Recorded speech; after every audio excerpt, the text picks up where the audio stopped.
बिस्मिल्लाहिर्रहमानिर्रहीम। हम हुकूमत से जब बात करते हैं कि रिलीफ दिया जाए, पेट्रोलियम के ऊपर लेवी कम की जाए, इनडायरेक्ट टैक्सेस को ख़त्म किया जाए, तो हुकूमत ये कहती है कि हमारे पास टैक्स कलेक्शन नहीं होती। टैक्स कलेक्शन अगर ना हो तो आईएमएफ हमसे नाराज़ होता है। जब हम लेवी कम करने की बात करें तो आईएमएफ कहता है कि लेवी कम नहीं करनी भाई, इसको बढ़ाना है, क्योंकि आप डायरेक्ट टैक्सेस नहीं ले पा रहे, लिहाजा इनडायरेक्ट टैक्सेस लें। आप उस बंदे से भी टैक्स लें कि जो बेचारा कमाता ही 400-500 रुपये दिन के हैं। आप उस बंदे से भी टैक्स लें जो रक्षा चलाता है। आप उस बंदे से भी टैक्स लें जो रेडी चलाता है।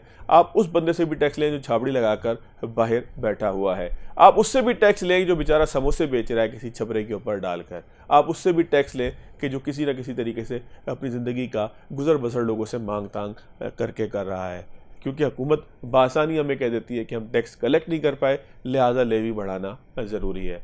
इन तमाम चीज़ों की जड़ अगर करार दिया जाता है तो फिर आईएमएफ प्रोग्राम को करार दिया जाता है। या हम बड़ी आसानी से आईएमएफ प्रोग्राम को बहुत आसानी के साथ आईएमएफ को चोर, आईएमएफ को डाकू, आईएमएफ को अपने ऊपर एक ऐसा गुंडा करार देते हैं कि जो हमसे ज़बरदस्ती टैक्स लेता है, लेकिन वो अपने आप को ठीक नहीं करते।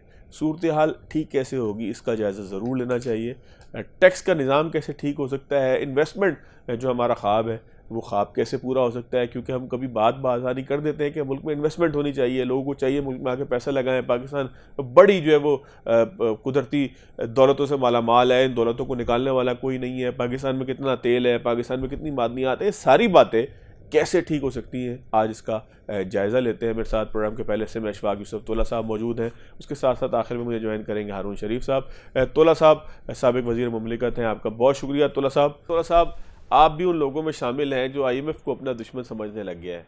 2-3 साल तो आईएमएफ के साथ हम लोग खुश चलते हैं, उसके बाद आप जैसे मेहरबान और बहुत सारे लोग वो ये बात करना शुरू कर देते हैं कि हमें आईएमएफ प्रोग्राम की ज़रूरत नहीं है, ये गैर ज़रूरी तौर पर डिक्टेट हमें कर रहे हैं।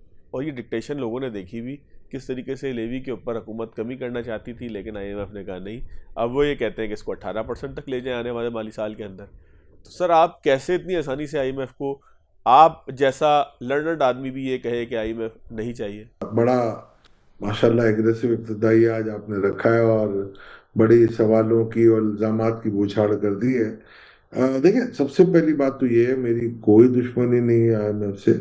मेरा इख्तलाफ राय ज़रूर है, वो ये इस बात पे है कि इनकी जो रेसिपी होती है ना, वो पाकिस्तान जैसी इकोनॉमीज के लिए नहीं है। अब वो स्टैंडर्ड एक रेसिपी है इनकी कि जी आप इन्फ्लेशन बढ़ा दें, डिवैल्यूएशन कर दें, पॉलिसी रेट बढ़ा दें, इस ग्रोथ को स्लो कर दें, फिर आप जो डिनोमिनेटर होगा और न्यूमरेटर हो जाएगा, और उसके बाद ये आपका आहिस्ते से कमी होगी, फिर आप अपनी ग्रोथ की तरफ पिक कीजिएगा। तो ये रेसिपी पाकिस्तान में नहीं चल सकती, बिकॉज कि जहाँ पर भी एक्सपोर्ट का फुकदान है और इम्पोर्ट लेड इकोनॉमीज होती हैं, ग्रोथ जहाँ पर होती है वहां पर ये रेसिपी नहीं चल सकती। बट अब मेरा ख्याल है 23 प्रोग्राम हम ले चुके हैं। 22 प्रोग्राम में we prove that this recipe can not work, और 23वें प्रोग्राम में भी जो हमने जो रेसिपी ली थी वो इनकी नहीं थी, हमने अपनी रेसिपी रखी थी और उस हिसाब से हम जीते थे। तो ये कहना कि मेरी को मुखालफत है, कोई मुखालफत नहीं है। मैंने उस वक्त भी ये बात की थी जब हम आईएमएफ के प्रोग्राम में जा रहे थे, और उस वक्त आपको पता था हम खैराबाद कह चुके थे, और उस वक्त हमने एक अपना प्लान बी बनाया था जिसमें एक सिर्फ आपको चीज झलक दिखाई थी, जिसमें ये था कि $1 लाख आप अलाउ कर दें हमें रेमिटेंस की मद में 50 लाख की बजाय। और उससे हमें एक कभी उम्मीद थी कि $10-15 बिलियन आ जाएंगे हमारे पास, और हमें आईएमएफ से मेरा ख्याल है रिक्वायरमेंट नहीं रहेगी, $10 से $12 बिलियन हमें चाहिए थे। मगर वो चाइनीज के पास चले गए और सऊदीज के पास चले गए और यूएई के पास वो चले गए कि जी हमारी क्रेडेंशियल्स के बगैर आप इनको रोल ओवर ना करें। तो कहीं कहीं हमें भी लचक दिखानी पड़ी, और जब प्राइम मिनिस्टर शहबाज शरीफ साहब ने ये फैसला किया कि हमें आईएमएफ में जाना है, और जब वो दोबारा आए तो उन्होंने सबसे पहला काम यही किया, फवाद, उन्होंने कहा वो $1 लाख वाला आप रिवर्स कर देंगे। उनको पता था कि ये हमारी लाइफ लाइन है। लाइफ लाइन का मतलब ये था कि हमारा ये लाइफ ब्लड था, अगर हमें ये डॉलर मिल जाते ना तो हमें आईएमएफ की जरूरत अच्छा तोला नहीं साहब, थी। एक सवाल अगर यहाँ पे आप काइंडली ऐड कर लें। असद उमर साहब पे इल्ज़ाम ये था कि वो आईएमएफ प्रोग्राम में जा नहीं रहे थे, लिहाजा उनको उठा के बाहर फेंक दिया गया और उनको जो है बुरा भला करार दिया गया, कैसे तबाह बर्बाद कर दिया। ये रेजिस्टेंस दिखा रहा था आईएमएफ प्रोग्राम में जाने के लिए। उस वक्त सबने वाह वाह की कि जी असद उमर साहब बहुत गलत आदमी थे। फिर आज शहबाज शरीफ साहब को बुरा भला, या आप ये कह लें कि कहीं ना कहीं उनके हवाले से आवाज़ें उठ रही हैं कि उन्होंने फ़ैसला कर लिया, क्या आईएमएफ प्रोग्राम में जाना चाहिए था। जो जाए वो भी फंसे यहाँ पर, लोगों की गालियाँ सुने, और जो ना जाए उसको भी जो है वो बुरा भला कहें। तो करें क्या? मतलब ये तो कोई सोल्यूशन ही नहीं है सर। रेसिपी अगर आईएमएफ के पास जो मौजूद है वो हमारे काबिल नहीं है, तो हमारे पास ऑप्शन भी तो कोई नहीं है ना। जहरीला खाना ही खाना पड़ेगा ना, बदजायका खाना ही खाना पड़ेगा। मरीज है, मरीज को जरूरत पड़ती है खाने की, क्या करे मरीज, बताएं। मतलब आपने अपने आप को कैंसर पेशेंट ट्रीट कर लिया है, जो कि आपका सिर्फ पेट में दर्द हो रहा है, हम्म। समझे। मगर ये आपकी और हमारे दोस्तों की थोड़ा सा इस सोच को हमें बदलना पड़ेगा कि हमारे पास अपना निजाम, अपनी रेसिपी नहीं है। हम्म। मैं आपको यकीन के साथ कह सकता हूँ, आपने अगर मेरा डॉक्यूमेंट पढ़ा हो जो अभी हमने रिलीज किया है, तोला एसोसिएट्स ने, तोला एंड तोला ने, उसमें एक एक चीज को हमने थ्रेड बेयर डिस्कस करके आपके सामने रखा है। देखें, आपके पास इस वक्त 4 लाख लोग ऐसे हैं। आप $38 बिलियन आपकी रेमिटेंस आती है, इसमें तो शायद थोड़ी कम हो जाएगी गल्फ वॉर की वजह से। आप समझ लें 35 बिलियन आती है। 35 बिलियन में से $4 बिलियन ऐसे हैं जो इनकम टैक्स की एमएनएसटी या 111 सबसेक्शन 4 को अवेल करते हैं। वो 4 लाख जो लोग होते हैं, उसका जो हुजूम है हमारे पास, अराउंड 4 बिलियन, 3.5 से 4 बिलियन डॉलर आता है। और उसमें एवरेज 50 लाख की जो लिमिट है, से 30 लाख रुपए लोग एमनेस्टी लेते हैं। और ये वो लोग हैं जो एमनेस्टी की मद में भेजते हैं, जिनको नो क्वेश्चन आस्क हो, ट्रिपल सेक्शन 111 सबसेक्शन 4 में। अगर उसको हम $1 लाख कर दें, जो पहले 1 करोड़ था, अब अगर हम $1 लाख कर दें, उस वक्त 1 करोड़ उस वक्त था जब $104 का डॉलर था। हम्म। तो हम यही कह रहे थे कि $1 लाख आप कर दें। मुझे यकीन है कि अगर 40% भी इसका, यानी पहले 60% को मैं हटा दूं, 50 लाख के 30 लाख, 60% बनते हैं। अगर $40,000 भी एक बंदा भेज दे हमें, तो हमें $16 बिलियन आते हैं, और $12 बिलियन हमें आराम से इसमें मिल सकते हैं। हम आईएमएफ के प्रोग्राम में रहते हुए हमें जो रिक्वायरमेंट होती है 8 से 9 बिलियन डॉलर की होती है, और ज्यादा से ज्यादा अगले साल 27-28 में हमें 12 बिलियन या 11 बिलियन डॉलर की होगी, जो कि हमें मिल रहे हैं। दूसरा, हमने ये कहा था कि हमें थोड़ा सा अपना जो निज़ाम है आउटवर्ड, हम $1 लाख अलाउ कर देते हैं लोगों को कि आप भेज सकते हैं। इनवर्ड हम $1 लाख नहीं दे रहे, आउटवर्ड अलाउ कर रहे हैं। तो अगर हम उसको रोक दें और $50,000 को, तो चाइना जैसा कंट्री $50,000 अलाउ कर रहा है, तो आपके हाथम था ही, उसको आप कम करें। तीसरा, हवाला हुंडी से जो आपका पैसा आता है, जो लोग रेमिटेंस करते हैं अपने माँ बाप को, बहन भाइयों को, अगर हम $10 पर डॉलर अगर आप दे दें उनको कि जी टैक्स फ्री $10 पर डॉलर दूंगा, तो ये $5 से 6 बिलियन आप वहां से भी बचा सकते हैं। तो ओवरऑल सिनेरियो में आपके पास अपनी रेसिपी मौजूद है, आपके अपने लोग भेजने वाले मौजूद हैं, ये टेस्टिफाई। आपको सिर्फ इनको कॉन्फिडेंस देना है कि आप एब्रप्टली वो पॉलिसी दोबारा चेंज नहीं करेंगे किसी के प्रेशर में आके। मैं आपको यकीन के साथ कह सकता हूँ, आपके पास एफडीआई भी आएगी, आपके पास डॉलर भी आ गया, और आपको कोई प्रॉब्लम भी नहीं होगा। आज हम पाकिस्तान जिस माशाल्लाह इस मकाम पे खड़ा हुआ है, हमारे लिए कोई बड़ी बात नहीं है कि हम चाइना से और हम अपने दोस्त सऊदी अरबिया से, अब उनके साथ डिफेंस स्ट्रेटेजिक हमारा अलायंस भी है। हम उनको कह सकते हैं कि जी ये जो डिपॉजिट आपकी है 2 साल नहीं, आप हमें 5 साल के लिए दे दें, हम आपको ये लौटा देंगे। और मैं आपको यकीन के साथ कह सकता हूँ, अल्लाह की जात से यकीन है कि हम इनको 2 सालों में सारा कर्जा लौटा देंगे। तो तो साहब, ये ये तो रेसिपी दो तीन मौजूद है। बड़ी अहम बातें मैंने आपके पास से जो है वो अखज़ की हैं। एक तो आप ये कहते हैं कि हमें कैंसर नहीं है, हमें सिर्फ पेट में दर्द है, कोई इतना बड़ा मसला नहीं है। दूसरा, आप ये फरमाते हैं कि जी रिमिटेंसेस जो हैं इनको चैनलाइज किया जाए, इनको ठीक किया जाए, इनको इंसेंटिवाइज किया जाए, इसके ऊपर जो है वो लिमिटेशंस को दुरुस्त किया जाए, इनवर्ड और आउटवर्ड को, तो चीज़ें बेहतर हो सकती हैं। और तीसरी सबसे इंपॉर्टेंट बात है कि आप कहते हैं कि जी फॉरेन डायरेक्ट इन्वेस्टमेंट भी इससे जुड़ी हुई है, और मुल्क के माशी मसाइल का हल भी सारा इसी से। मैंने ठीक सर आपकी बात को अखज़ किया? आप देखें, अब मैं आपको बताता हूँ। आज देखें, सबसे बड़ी जो हमारा मसला क्या है एफडीआई का, सारी कंपनी जा रही हैं, आपने भी इस पे शो किया, और मैंने आपको ये भी बताया था कि कंपनीज के जाने की वजह एफबीआर का रवैया है। आप ये मानते हैं? जी सर। ठीक है ना। एफबीआर का रवैया क्यों है? एफबीआर को एक आपने टारगेट दे दिया है, जो कि मुझे भी पता है, उनको भी पता है, हर पाकिस्तान बच्चे बच्चे को पता है कि वो अचीव नहीं कर सकता। ये भी आप सर एक मानते हैं? सेकंड को अगर आप होल्ड करें सर, एफबीआर का रवैये की जो आपने बात की सर, वो भी तो ज़रा अंडरस्टैंड करें ना, कि वो ये चाहते हैं कि जो पहले से टैक्स दे रहे हैं उनको मजीद स्क्वीज किया जाए, नया कोई काम करने का मैं मतलब। आपको आ रहा हूँ, मैं उसी तरफ आ रहा था। आप मैं उसी तरफ आ रहा हूँ। जिस इनडायरेक्ट सवाल टैक्सेस के पे ऊपर भी जरा बात कर लीजिएगा सर, लेवी से लोग बड़े सवाल पे परेशान हैं यार। सब करूंगा, सब मैं सब कर लूंगा। देखिए, आप ये रवैया जो है ना, ये नारवा रवैया सैलरीड क्लास के साथ है, बिजनेसमैनों के साथ है, फॉरेन कंपनीज के साथ है, हर किसी के साथ है। और ये वो चीजें आगे लेके आना चाह रहे हैं कि जो सोच नहीं सकते। कभी हम इनको कहते हैं कि जी इंटरनेशनल कमिटमेंट होते हैं, तो वो कहते हैं नहीं जी, हमें अपने पहले सॉवरेन कमिटमेंट भी देखना है। तो आईएमएफ के प्रोग्राम में रहते हुए इनके पास लिवरेज बहुत कम होती है। अगर आप ये समझ लें कि आपके पास कैपेसिटी है कि 60 रुपए आप जनरेट कर सकते हैं, और आईएमएफ आपको कहे कि 100 रुपए जनरेट करने, क्यों कहे, और वो 100 रुपए क्यों जनरेट नहीं हो रहे, ना आप एग्रीकल्चर से जो बड़े मोर देन इकोनॉमिक होल्डिंग वाले हैं, उनसे आप टैक्स ले रहे हैं, ना ताजरों से आप ले सकते हैं, ना एक्सपोर्टर से ले सकते हैं। तो जब आप इन चीजों से नहीं ले सकते, तो प्लीज फॉर गॉड सेक, आपको पता है आईएमएफ के प्रोग्राम में रहते हुए आपको अफाका नहीं है। आईएमएफ के प्रोग्राम में रहते हुए आप 35 रुपए डॉलर ऊपर कर रहे हैं। आईएमएफ के प्रोग्राम में रहते हुए आपकी 6 से 7% एक स्टेज पे इंटरेस्ट रेट ज्यादा थी। तो ये सारे मारूजात थे जिसकी वजह से आपको प्रॉब्लम आती थी। आप देखें, 22% से जब आप 10.5% पे आए, तो आपका 3,000 अरब का डेट सर्विसिंग कम हुआ है।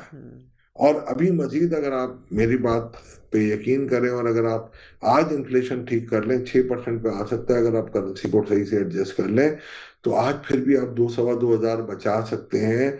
उसी से आपको ब्रीथ मिलेगी, और आपका डॉलर अगर आपके पास आ जाता है, मैं आपको यकीन के साथ कह सकता हूँ कि आपकी इकोनॉमी में कोई प्रॉब्लम नहीं है। जब आप देखें, जब भी करेंसी स्टेबल होती है, आपकी एक कॉम है जिसे मैं कहता हूँ एक्सपोर्टर्स, वो निकल पड़ते हैं कि जी आप हमें फॉरेन डिवैल्यूएशन करके दे दें।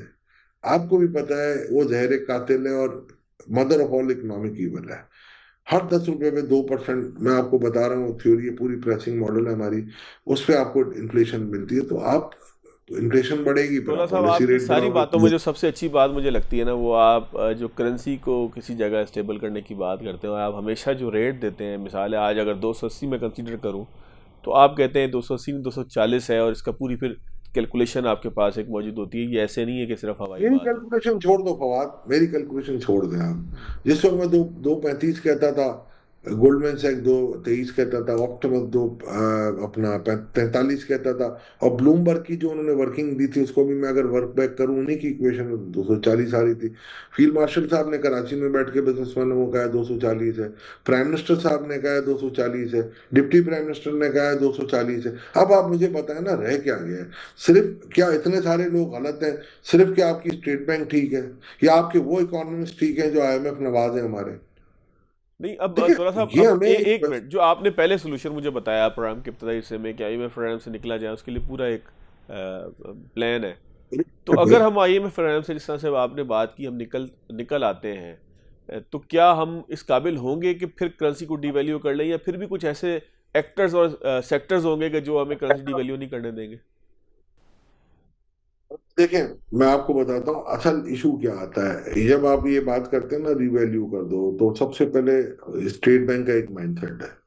उनके एमपीसी वाले या उनके भी इकोनॉमिस्ट होंगे, वो भी माशाल्लाह वर्ल्ड बैंक, आईएमएफ इधर से ही काफी लीड लेते हैं। तो मेरे हिसाब से आपको सबसे पहला फायदा ये होगा, अगर आप पिछला 3 साल का रिकॉर्ड उठाएं, तो स्टेट बैंक ने इसी मार्केट से एक्स्ट्रा 26 से 27 बिलियन डॉलर खरीदे हैं। तो अगर मार्केट में डॉलर नहीं था, तो उन्होंने कहाँ से खरीदे? अब आप अल्ले तल्ले करोगे, $1,00,000 की रेमिटेंस करने दोगे, $3 बिलियन की गाड़ियां मंगा लोगे, ईवी, तो फिर क्या? फिर तो आप अपने आप को खुद जहर दे के मार रहे हो ना फवाद। दूसरी तरफ ये है कि अगर आप करेंसी रीवैल्यू करते हो, तो इसके सबसे ज्यादा इम्पैक्ट किस पे आ सकता है? एक आ सकता है आपका, मेरा ख्याल है एक्सपोर्टर्स को आ सकता है, दूसरा रेमिटेंस पे आ सकता है। यही है ना, तो जिसके सोर्स से आपको पैसे मिलते हैं, डॉलर मिलता है। अब देखें, अच्छा तोला साहब, एक एक एक्सपोर्टर जो एक है, एक एक मैंने आपकी रिपोर्ट देखी, मैं आप ही को कोट करते हुए ज़रा उस पर समझना चाहूँगा। आपने कहा कि यूएई से हम 21% रेमिटेंस आती है, सऊदी अरब से हमारी 23% रेमिटेंस आती है। तो अब जो हालात बने हैं, जाहिर है कि ये जंग ख़त्म हुई, अब इसके बाद रिहेबिलिटेशन का अमल है, तो इन मुल्कों को भी पैसा दरकार होगा। ये जो मुल्क जिनसे हम पैसा भेजते थे, इन्हें दरकार होगा। मजदूर भी दरकार होंगे ना। उनको सर मजदूर दरकार नहीं होंगे क्या? मजदूर भी तो दरकार होंगे ना। सर मजदूर दरकार होगा, लेकिन पैसा इन्हें होल्ड भी तो करना पड़ेगा ना, ये तो मुख्तलिफ ऐसे तरीके देखिए, करेंगे। मैं आता हूँ उस चीज पे भी आता हूँ। पहले आप उस चीज को पहले समझ लेना, एक एक चीज करके हम इसको भी हैंडल कर लेते हैं, कोई मसला नहीं है। जी सर। देखिए, अब आप मेरे पास इस बात पे हम आ गए कि एक्सपोर्टर $100 का जो एक्सपोर्ट करता है ना, उसमें से $70 वो मंगा लेता है, इंपोर्ट कर लेता है उन्हीं चीजों को। $10 ये हमारे बाहर रख लेते हैं अपने एक्सपेंसेस को मीट करने के लिए, जो सो कॉल्ड, मैं नहीं समझता इतनी जरूरत है आपको, दुनिया नहीं देती, हम आतंकदाई हैं।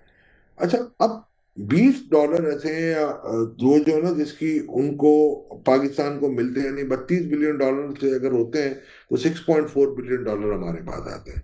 तो मैं ये कहता हूं कि आप अगर डिवैल्यू करते हो, रिवैल्यू करते हो ₹30, तो आप ₹30 का 20% यानी ₹6 इनको टैक्स की मद में छूट दे दो, इनको इलेक्ट्रिसिटी के टैरिफ की मद में छूट दे दो, ताकि इनको नुकसान ना हो। चले, उनको हमने कवर कर दिया। अब आ गया रेमिटेंस। रेमिटेंस में हमारा मुकाबला होता है ये हवाला हुंडी वालों से। जी। तो अगर फर्ज करें हमने नीचे रेट घटाया तो उनका रेट बढ़ेगा, ठीक है ना? तो वो ₹10 का फर्क आ जाता है, अभी तो कुछ भी नहीं है। अगर ₹10 का फर्क आ गया तो वो ₹10 आप इनको टैक्स फ्री यहाँ दे दो, ₹15 दे दो यार। आप जब दे दोगे ना, तो आपको नुकसान नहीं होगा। आपको अगर जो 6% आपका इन्फ्लेशन कम होगा, इससे अगर आप 4%, 4.5% या 5% अगर आप अपनी पॉलिसी रेट को कम करते हो, तो 3,000 अरब वहां बचाओगे। हम्म। आपको कोई नुकसान नहीं है। आपको नुकसान इसलिए नहीं है कि आपका जो कॉस्ट है ना वो ज्यादा है, और आपकी जो इस वक्त जो आप दे रहे हो ना इनको इम्यूटमेंट, वो ज्यादा है, और आपकी कॉस्ट इसकी कम आएगी। क्योंकि आईएमएफ के पास जाएंगे तो बोलेंगे आप यार ये बताओ ये $5 बिलियन कहाँ से लाओगे? फिर करेंसी डिवैल्यू करके जाओ, इंटरनेशनली बोरो कर लो। फिर हमारे हमारे फिश आउट ऑफ वाटर नहीं होगी, we will remain within the watts. तो मैं आपको यही कह रहा हूं कि देखिए, अभी टेस्टिंग टाइम आपके पास है ना। और आप अभी इस वक्त किसी से भी पूछ लें, दुनिया में अगर कोई एक कंट्री जो कि एडवांटेजियस है अपनी फॉरेन पॉलिसी की वजह से या अपनी इकोनॉमिक एग्जिस्टेंस की वजह से, वो पाकिस्तान है। आप पाकिस्तान को इतना कमजोर ना समझें, आप सीपैक बनाएं, आप इन चीजों पे तवज्जो दें। मैं यकीन के साथ कह सकता हूं, आप अगले 5 सालों में you can become in Asian tiger और a super power of economy. बहुत शुक्रिया सर दौला साहब आपके वक्त का। नाज़रीन, एक छोटा सा ब्रेक लेंगे, ब्रेक के बाद आगे की तरफ। ब्रेक के बाद खुशामदीद। हारून शरीफ साहब मेरे साथ मौजूद हैं। हारून साहब, बहुत शुक्रिया आपके वक्त का। हारून साहब, सर एक ख्वाहिश है कि पाकिस्तान के अंदर फ़ौरन डायरेक्ट इन्वेस्टमेंट आए, लेकिन इस ख्वाहिश को जब नंबर्स हम देखते हैं तो पता लगता है कि 40-45% जो है वो डिप आ गया है, वो नीचे की तरफ चली गई है। फिर हम सोचते हैं कि शायद ये आलमी हालात की वजह से हो।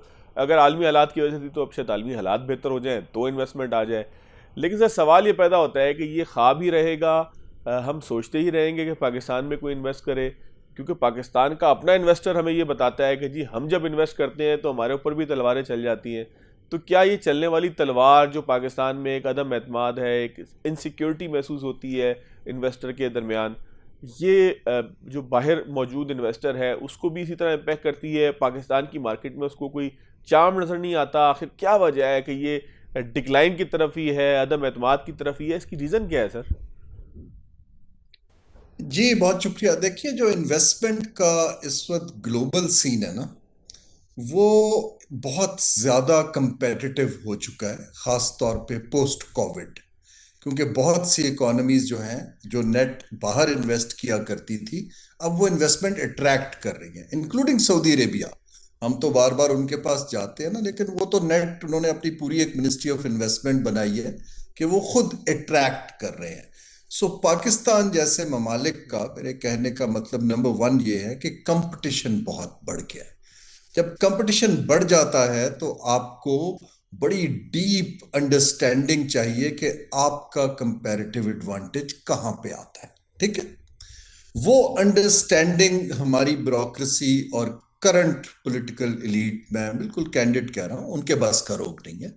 उनको बेस्ट माइंड्स को के लिए स्पेस क्रिएट करनी पड़ेगी ताकि आप उसको समझ पाए कि दुनिया की ग्लोबल इकोनॉमी कहां जा रही है। दूसरा नुक्ता है पाकिस्तान का अपना रिस्क प्रीमियम। हमारा अपना risk premium for a variety of sectors वो बढ़ चुका है इन्वेस्टर के लिए। रिस्क प्रीमियम इस तरह है कि हमारा हाईएस्ट टैक्सेशन का लेवल है as compared to our competitors. Even जो हमारी अच्छी कंपनियां हैं वो 60% से ज्यादा टैक्स देती हैं। हमारे कंपेटिटर कंट्रीज वियतनाम कंबोडिया 32-35% ले रहे हैं। तो वो फिर यहाँ क्यों रहेंगे? दूसरा हमारा एक जो बड़ा फैक्टर है, आपने देख ही लिया कि वेस्टर्न बॉर्डर पे अभी तक सिक्योरिटी की सिचुएशन, ईरान तो है ही है बट अफगानिस्तान की चल रही है। तो people are waiting and seeing कि जी पाकिस्तान जरा स्टेबल तो हो ना, फिर आगे including China. So risk premium का तीसरा ये है कि अभी तक हमारी मैक्रो इकोनॉमिक स्टेबिलिटी कुछ हुई है, लेकिन हम अभी भी इंश्योर नहीं कर सकते कि जी हम डॉलरों में आपका डिविडेंड और चीजें पे कर पाएंगे टाइमली। आपने आईपीपीज का देखा है, दूसरा देखा है। तीसरा है इदारा जाती, जो हमारा स्ट्रक्चर है वो बहुत ज्यादा स्टेट सेंट्रिक है। चाहे एसआईएफसी हो, चाहे बोर्ड ऑफ इन्वेस्टमेंट हो, प्राइम मिनिस्टर का दफ्तर खुद भी काम कर रहा है। हम एमओयू साइन करके खुश होते हैं, हम चाहते हैं कि बड़ी जी टू जी डील आ जाए बिलियंस की ताकि काम हो जाए। वो इस तरह नहीं होता। हमें इसको private sector market centric deregulated structure बनाने की जरूरत है, जिसमें जिन लोगों को ये बात करनी आती है वो करें उनसे, और जॉइंट वेंचर्स करें बाहर वालों के साथ सर ताकि उनको एक कुछ अगर अगर सिक्योरिटी हो। लुकमा लुकमा देने की आप इजाज़त दें तो मैं एक चीज़ अंडरस्टैंड करना चाहता हूँ। मेरा ख्याल है हमारा एक कौमी मिजाज है कि जैसे ही प्राइवेट सेक्टर की बात आती है तो हम प्राइवेट सेक्टर को एकदम माफिया से रिलेट करके अपनी जान छुड़ाते हैं कि ये तो बड़े मुनाफे लेते हैं, इनका काम ही मुनाफे लेना है, इनको मुनाफा देने के लिए हुकूमत बैठी हुई है। देखिए ना, एक पूरा माइंडसेट है जो हमने पिछले 50-75 साल में आवाम का बनाया है कि ये जागीरदार तुम्हारा खून चूस रहा है, ये सरमायाकार जो सरमाया जिस इन्वेस्टमेंट की मैं आपसे बात कर रहा हूँ, जो हमारी ख्वाहिश है, ख्वाब है, उसको फिर हम यहाँ पर जो है वो एक खून चूसने वाला करार देते हैं और फिर बड़ा चस्का लेके ज़बान के। ये कोई नहीं देखता कि वो खुद क्या है, खुद उसकी कितनी इंडस्ट्रीज़ हैं, वो खुद जो एमएनए का इलेक्शन लड़ रहा है, वज़ीर बनना चाहता है, वज़ीर बन चुका है। सर ये जो पूरा एक सोच है जो कौम के अंदर है। अब आईपीपीज़ की अगर बात कर ले, मैं सर माजरत थोड़ा लुकमा बहुत तवील ही हो गया, पूरी रोटी हो गई है। सर हम आईपीपीज़ की बात करते हैं, ये इंतहाई जो है वो जो मैं बात कर रहा हूँ कंट्रोवर्शियल इस सेंस में है कि लोग इसको सुनना भी नहीं चाहते कि हम एक तरफ बात ये करते हैं कि जी आईपीपीज़ जो है वो खून चूस रही है हमारा, आईपीपीज़ की वजह से हमें महंगी बिजली मिल रही है। आईपीपीज़ को इन्वेस्ट के लिए हमने ही दावत दी थी, उनको हमने ही कवर दिया था। अब एलएनजी टर्मिनल के ऊपर पिछले दिनों बहस शुरू हो गई, फोर्स मेजोर तो किसी के हाथ में नहीं है ना। ये मैं जो बात कर रहा हूँ अनपॉपुलर किस्म की बात है सर, लेकिन ये एक सोच है पूरी। क्या पॉलिटिशियंस को डिसाइड नहीं करना होगा, रियासत को डिसाइड नहीं करना होगा कि इस तरह की बकवास ना की जाए? देखिए, आपकी बात में बड़ा वजन है। जब मैंने हुकूमत ज्वाइन की थी पिछली वाली, तो मैंने पहली चीज प्राइम मिनिस्टर से कही थी कि आप अपनी पहली स्पीच में कहें कि वेल्थ क्रिएशन एक अच्छी चीज है और हमारी जरूरत है। ठीक है? ये जो एक माइंडसेट बैठा है जो कि पेटनेज पे ठेके देता है, अगर कोई और अपना पैसे कमाना चाहता है तो उसको रिएक्ट करता है। Yes. As long as state के पेटनेज में बिजनेस डेवलप हो रहा है, इनको कोई इतराज नहीं है। ठीक है? सब्सिडीज भी देंगे, सस्ती चीजें भी देंगे, एज लॉन्ग एज आपका भी भला हो रहा है, उनका भी भला हो रहा है। लेकिन जो ही कोई इंडिपेंडेंट आदमी इन्वेस्टमेंट करता है उसको आप निचोड़ना शुरू कर देते हैं। फॉरेन इन्वेस्टर आता है, उसके ऊपर आप ऐसे ऐसे, आपके सामने एग्जांपल्स हैं, कार के आया, रेकोडेक आया, अभी आपने सोलर पैनल्स पे इंसेंटिव्स वापस लिए, अब फिर से ला रहे हैं। सो ये आप तो पूरा, और जो मैंने बताया कि जो हमारे विनर सेक्टर हैं जो बड़ी जबरदस्त एक्सपोर्ट कर रहे हैं, विद इन दैट बकेट आप उनके ऊपर टैक्स बढ़ाई जा रहे हैं हर तरह के। तो द क्वेश्चन इज कि एक माइंडसेट है जो एंटी इंडस्ट्रियल ग्रोथ यस। काम करता है, जिसकी वजह से पाकिस्तान का जो सेक्टर्स हैं वो अनप्रोडक्टिव सर्विसेज सेक्टर की तरफ मईशत चली गई है। हम रियल एस्टेट पे पैसा कमाते हैं, ये जितनी आपको फोर व्हीलर नजर आती है सब रियल एस्टेट वालों ने बनाई। हम जो है वो रेस्टोरेंट्स में पैसा कमाते हैं, हम सर्विसेज को एक्सपोर्ट करके नहीं कमाते हैं। तो पहली चीज तो ये है कि आप माइंडसेट बनाएं कि दुनिया में जहां तरक्की हुई है मईशी, वो मार्केट बेस्ड इंडिपेंडेंट इन्वेस्टर करते हैं, ना कि स्टेट। मैंने महातीर मोहम्मद साहब से बात की, और उनसे रिक्वेस्ट की, मैंने कहा जी आप हमारी गवर्नमेंट को लेक्चर दें। उन्होंने कहा let people make money and take a back seat. Yes. Okay, so लोग पैसा बनाएंगे, हाँ, अगर कोई बिल्कुल इलीगल प्रैक्टिस कर रहा है आप पकड़ें। दूसरा, ऑनेस्टली आपके इदारे जो हैं वो इस कदर प्राइवेट सेक्टर में उन्होंने हरासमेंट फैलाई हुई है, जो एफबीआर का कोई शक्ल नहीं देखना चाहता कि जी ये तो हमें हरास करते हैं, नैब से लोग डरते हैं। इसके अलावा 36,000 दूसरे इदारे हैं जो सारा वक्त आपको इंक्वायरी करते रहते हैं। सो हमने तो एक क्लोज्ड माइंड सेट पे एक स्टेट बनाई हुई है कि कोई कहीं तरक्की ना कर जाए ना। सो जब तक आप ये नहीं खोलेंगे तब तक लोग क्यों करेंगे? फिर लोग मेरे पास आते हैं, तकरीबन सब बड़े ग्रुप से मैंने बात की है, और मैं अपना भी रीजनल काम, वो हमें कहते हैं जी हमारे पास पैसा भी है, सब कुछ है, बाहर पार्क्ड है, किसी तीसरे मुल्क में कारोबार करा दें। ये एक खतरनाक ट्रेंड है कि आप लोगों के लिए स्पेस, ये बातों से नहीं होती है। आपको कुछ इदारों को या तो बंद करना पड़ेगा या कंटेन करना पड़ेगा कि यार इनको जरा इनका ह्यूमन टच बंद करें, let people breathe and make money and bring ideas. Haroon साहब यहाँ पे इस वक्त लोगों की बहस ये है कि अगर गल्फ रियासतों से पैसा निकालना है तो रखना किधर है, सेफ हेवन क्या होगा? पाकिस्तान में जी यहां थोड़ी आएगा। लाने की बात ही कोई नहीं कर रहा, करना नहीं चाहता, क्योंकि यहाँ पे लोगों को लगता है कि यहाँ लाने का मतलब ये है कि कोई रात को आके आपके घर से जो है वो उठा के ले जाएगा आपको। जी इट्स अनफॉर्चुनेट ना, एक फियर फैक्टर है, वो तब खत्म होगा जब आप कुछ इदारों को बेसिकली कहेंगे cool down, let people come settle down, लेकिन आप अपने रेगुलेटरी इदारे जो हैं उनको मजबूत करें ताकि वो ऐसे गवर्नेंस स्ट्रक्चर बनाएं कि उसके अंदर मनी लॉन्ड्रिंग की, चोरी की, रिश्वत की काम कम किया जा सके ना। हारून साहब फिर लेकिन जब आप हर एक एक को, और सर बड़ी इंपॉर्टेंट बात है, जरूर इसके ऊपर जरूर बात करें सर। सर एफबीआर का पिछले कुछ अरसे के अंदर अगर आप चेयरमैन एफबीआर के बयानात उठा के देख लें, हम बहुत माजरत के साथ बड़े सीनियर आदमी हैं, हम तो उनके मुकाबले में कुछ नहीं, लेकिन उनकी बातें कुछ इस तरह की हैं कि वो ये डराते हैं कि जो टैक्स दे रहा है उसको मैंने नहीं छोड़ना, उससे तो मैंने नचोड़ना है, उसको मैंने ऑडिट भी लगाना है, उसका मैंने सारे काम करने हैं। लेकिन खुद टैक्स जमा करने के लिए उनको लेवी चाहिए, उनको जो है वो टैक्स के लिए जो है वो सेल्स टैक्स में कुछ इजाफा चाहिए।